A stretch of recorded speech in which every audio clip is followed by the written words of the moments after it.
Hey everybody, welcome to Pages and Pours. My name is Robert.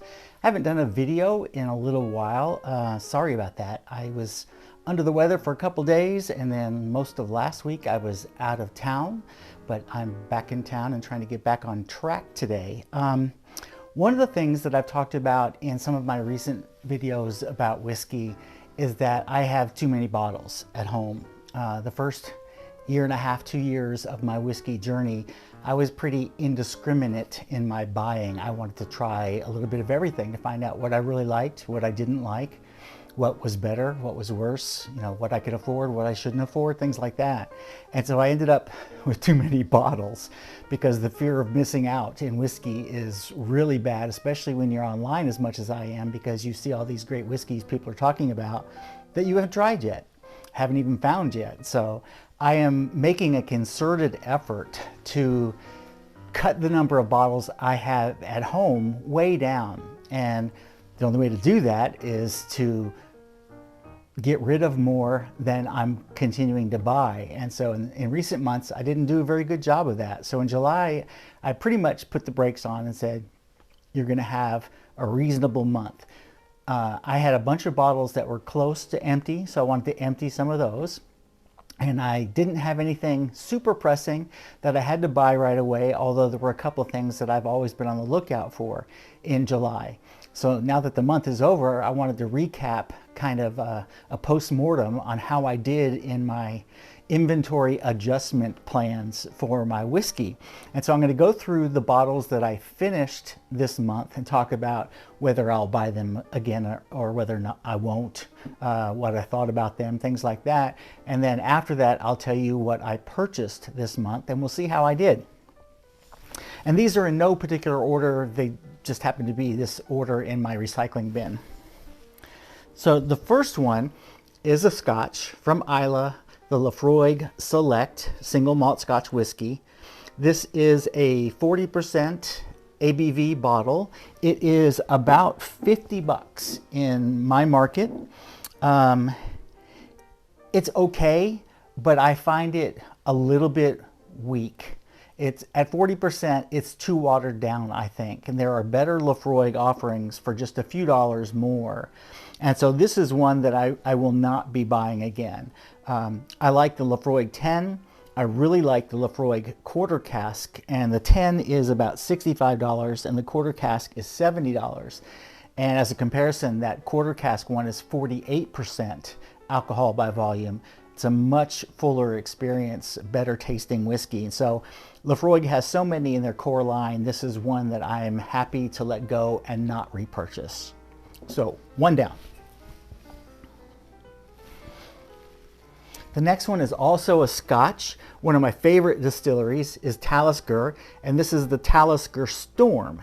It is a little bit of a introduction whiskey to their line. Their flagship whiskey is the Talisker 10-year. This one is 45.8% ABV, which is the same as their Talisker 10.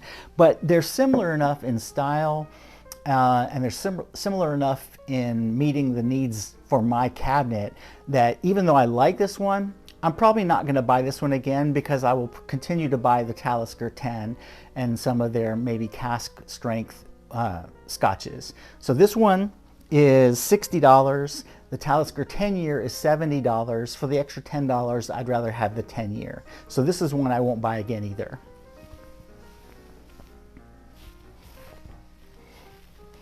This next one, as you can see, is a little bottle. A couple of years ago, I really wanted to try to find the Maker's Mark 46 cask strength, and they're hard to find in North Carolina. But I found a store locally that had a gift box that had a half-size bottle like this of Maker's Mark 46 cask strength, and a bottle, this bottle, which is one of their private selection bottles where people have different stave profiles that are finished. And so to get the Maker's Mark 46, I was willing to buy this because the two of them together were about the same price as a regular bottle. But since then, I have found I was gifted a bottle of Maker's Mark 46 in the previous style bottle, and then I found one in the new style bottle because since then Maker's Mark has announced that they're going to do the Maker's Mark 46 cask strength as a once-a-year annual release. And so I managed to find one when it came out a month or two ago. And so now I have two full-size bottles of 46 cask strength. And so this one, I also have a couple of the store picks, the private selection picks on my shelves already. So this one is not really one I'm letting go. It's just a little one that I was trying, and now I'm finished with it and I don't need to replenish it.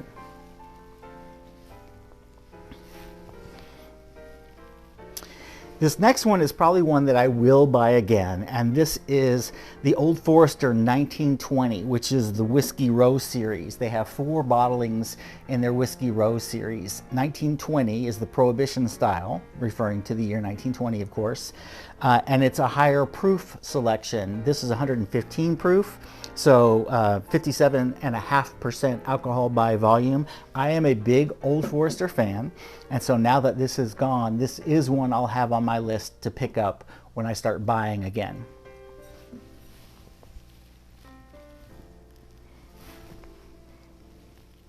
This next one for me, when I can find it, is an automatic buy for me, and that is the Springbank 10-year-old. Springbank is a Campbelltown distillery.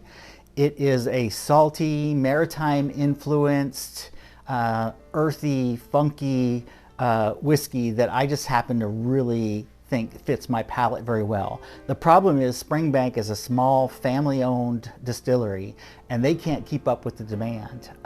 Everything they make is sold immediately and the price keeps creeping up because it is in so much demand. So this bottle is now hovering around sometimes over $100 a bottle, which is a little expensive. I've finished this one, but I do have a bottle backup, which is already open. So now I'm down on my backup. If I see another one, and they're not easy to find, if I see another one, I will pick up the Springbank 10 again. To me, it's one of my favorite whiskeys, and I want to have it in my cabinet at all times, but sometimes I won't be able to find it.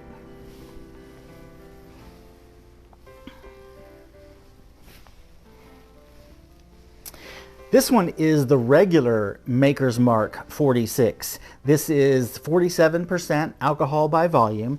Maker's Mark 46 differs from regular Maker's Mark in that they take the regular distillate and then they age it for another 9 weeks in a barrel with 10 loose wood staves, and they're French oak staves. And the reason it's called 46 is because when they were doing their experiments to see how they wanted to finish it with the different wood, they tried a bunch of different recipes, and the 46th recipe was the one that they ended up choosing to run with, and so they just named it Maker's Mark 46. So after the bourbon is ready, they put it in another cask with those 10 wooden staves for 9 weeks in a cold warehouse, kept it exactly at 50 degrees Fahrenheit for 9 weeks, and then it becomes Maker's Mark 46. This is $40 and is one of my favorite regular bourbons to have. I actually don't have any regular Maker's Mark in my house anymore. I usually choose this over the regular Maker's Mark, but this is one that I will replace. As I mentioned, I do have the Maker's Mark cask strength now, which I really like, but it is a little bit more. It's about $65. So for a regular strength bourbon, this is one of my absolute favorites.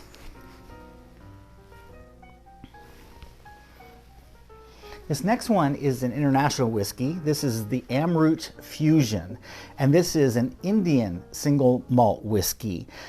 Indian whiskeys don't usually carry an age statement, and the reason why is the climate in India is so warm and extreme for aging whiskey that it ages very quickly, and so they're not going to have very long age statements if they try to put them on the bottles, so they usually just ignore the age statements.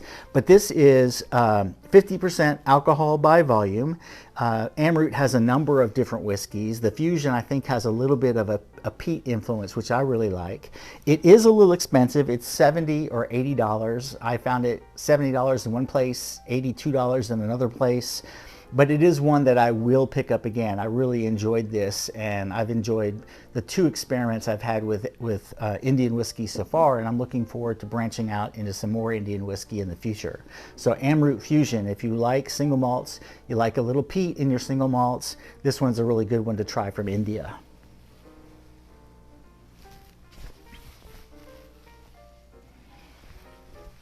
This next one is the Tin Cup 10-year-old.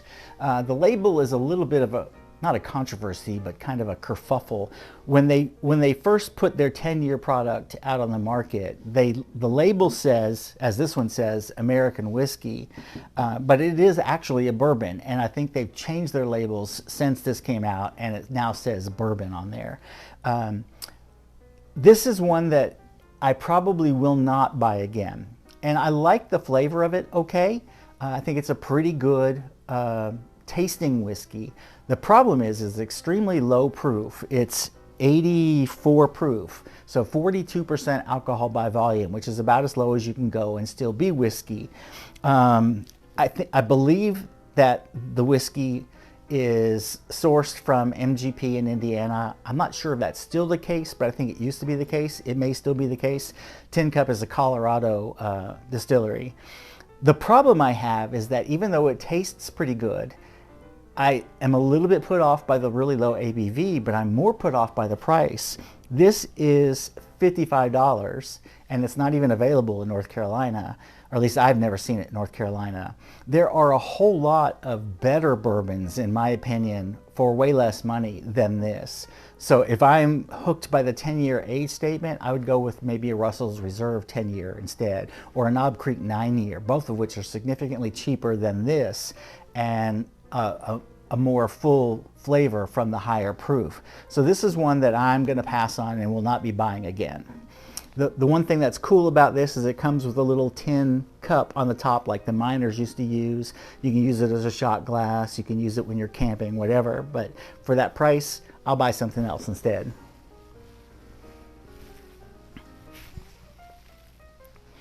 This next one is another pass. I won't be buying this again. This is the Penelope Basic Bourbon. It's only 2 years old. It is also sourced from MGP, I believe, in Indiana. It's 80 proof, as low as you can go, and it pretty much tasted like drinking flavored water. It was not a very powerful, robust flavor. It's not very expensive. It's only $40, but for $40, you're in that Russell's 10-year range again. So for me, I will pass on this one and look for other things to spend my $40 on. And the last one is another Old Forester from the Whiskey Row series. This is the 1897, and that year, that date refers to the Bottled in Bond Act of 1897, where whiskey was still a little bit of a Wild West market back in the day.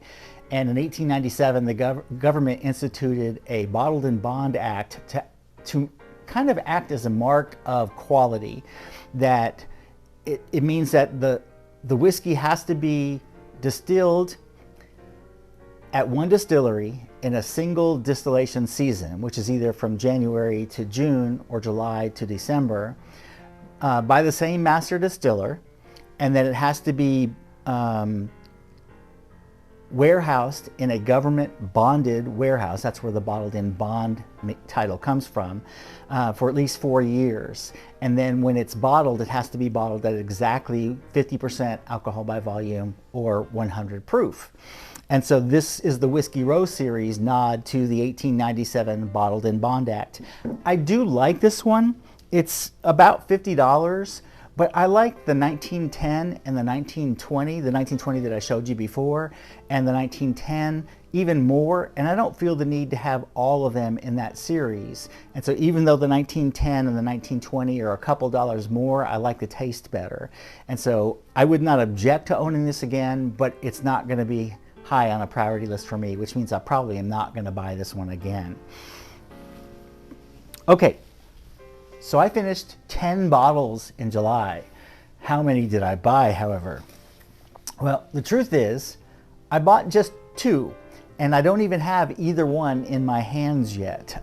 So I did very well. I got rid of 8 net bottles in the month of July, which is a great start in the direction I want to continue. Let's see if I can keep it up for August. It's not easy. FOMO is real. The 2 that I bought, earlier in the year, I identified a handful of bottles that I really wanted to get. Either I'd had samples of them and loved them but couldn't find them, or I had heard really fantastic things about and wanted to try. The first of them was the Glen Scotia Victoriana, which won last year's online Scotch Whisky Award, Whisky of the Year. And I already like Glen Scotia 15, and I love Campbelltown whiskeys, as you know, from my Springbank. And so I wanted to find a bottle of that, but it's never going to show up in North Carolina. It's not even in the approved list of things for sale here. But a friend of mine online, this is a great community, was down in Florida and found one at the Total Wine near her condo in Florida and asked me if I wanted it. And I said, yes, please. And so I got one from her. Her name's Holly, a wonderful lady. And so that was the first of my unicorns. That was a couple months ago, or a month and a half ago. This month, in fact, in the same week, it happened that I found my 2 other unicorns, which I did not think I was going to find in a long time. Earlier this year, another online acquaintance sent me some samples of spectacular bourbons that I had not been able to try or find here. And the first one I tried out of his set of samples was a Stag. It used to be called Stag Junior, and then it just dropped the Junior, now it's just called Stag Bourbon. Not to be confused with George T. Stagg, which is part of the Buffalo Trace Antique Collection, and those are true unicorns that I don't ever hope to find. But Stag is another Buffalo Trace product that's hard to find because the minute it hits the shelves, it sells out. It's a very high proof bourbon. It comes in different batches, usually 2 batches a year, I believe.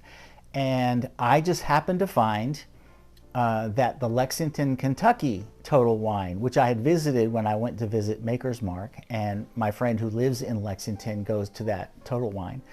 Lexington, Kentucky store said it had some available in the store. Now, they had said that when I was in Kentucky too, and it didn't turn out to be true, so I thought it might be another false alarm, but I sent my friend running over to the Total Wine, and she asked, and sure enough, they had a bottle of Stag. It appears to be batch 18, which is the first batch that dropped the Junior moniker. It's now just Stag instead of Stag Junior. It's 131 proof, and that happens to be the batch that I got a sample of in this packet from my online friend, and it was just a killer, gorgeous, gorgeous bourbon. And so I'm going to be getting that when I go back to Kentucky at the very end of August. So that was the first bottle I bought this month. And then just a few days after that, another online acquaintance, Peter from Whiskey is a Journey, and I have been chatting online about different things. And he shops a lot at a Total Wine in Phoenix, Arizona, and he mentioned another brand new store opened up there. And he texted me from the new store. He said, "Are you still looking for that Springbank 12-year cask strength?" And I said, yes. He said, well, they have some on the shelf. So he snagged one for me and is sending it to me. It's supposed to arrive in the next couple of days. That was one I tried when I visited Kurt from SLB Drinks and did a video with him. And that was one of the samples that he sent me home with, was the cask strength Springbank 12. And it was just glorious, and it's really hard to find. Now, for those of you who are Springbank lovers, some of the Total Wine store websites say that they're expecting more stock in next month, meaning August. So if that's true, there will be some Springbank 12 cask strength floating around the United States in the next month. Grab it if you're interested in Campbelltown Scotch. It's a little pricey. It's going to be about $135, maybe $140, but it is such a good whiskey. So I'm looking forward to that. But those are the only 2 bottles that I bought in the month of July. Aren't you proud of me? So I'm down 8. I'm down back below the magic number of 200, and now the goal is to push down towards 150 and then eventually down to 100. I'd like to keep my collection under 100 for now. There may be a time and a place when I remodel this room that I'm in right now and turn it into a combination library and speakeasy. And if that's the case and I have a lot of built-in shelves, I can afford to house a little bit more whiskey. But it's taking over my kitchen. I have a big shelf area in my kitchen that has a lot of bottles, and I have 2 cabinets which started my collection. One of those cabinets is full again, and so it's getting out of hand in terms of the number of bottles I have. So anyway, I'm proud of myself for July. We'll see how it works out in August. I hope I don't reverse the trend and finish 2 and buy 8 in August, but we shall see. My goal is to at least get rid of 1 more than I buy each month, preferably get rid of 2 for every one I buy. We'll see how that goes. I will be back possibly Wednesday with my first video in my blind tasting challenge.